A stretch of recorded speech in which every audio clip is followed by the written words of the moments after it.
In the December 1980 edition of the U.S. Army Journal, called the Military Review, Lieutenant Colonel John B. Alexander published an article about what he called the new mental battlefield. George, you are programmed to play the part of John B. tonight. So, can you provide us further insight into the technical capabilities at the disposal of the mind controllers? Sure I can, Oprah.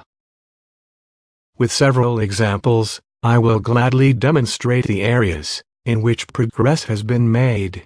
For instance, the transference of energy from one organism to another, the ability to heal or cause disease, and this to be transmitted over a distance, thus inducing illness or death from no apparent cause.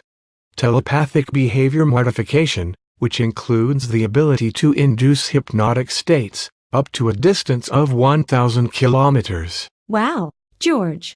Really awesome, this is. The use of telepathic hypnosis also holds great potential, I suppose? That is the least you can say, Oprah. This capability could allow agents to be deeply planted with no conscious knowledge of their programming. You mean, in movie terms, the Manchurian Candidate? He lives, Oprah.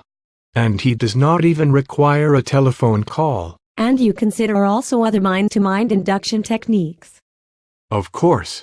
We are thinking about the direct transference of thought through telepathy from one mind or group of minds to a select target audience. And the recipient will not even be aware that thought has been implanted from an external source. In other words, he or she will believe the thoughts are original and his or her own? Yeah. Imagine. Now, if it's possible to feed artificial thought into the multigenic field via a satellite, the mind control of the entire planet also is possible. Geez. You really are a hell of a guy, George. I mean, John B. Alexander. Thank you, Oprah. You're a hell of a guy too.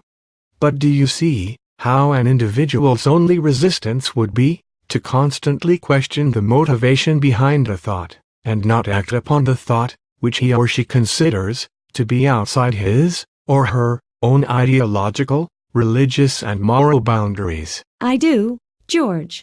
I do, really. And I would even say more, if that was in my script. But unfortunately, it isn't. Never mind. The information on those kinds of technologies, which I have presented here, will be considered by most viewers to be ridiculous. Since it does not conform to their view of reality? Right. But hey, some people still believe the world is flat too.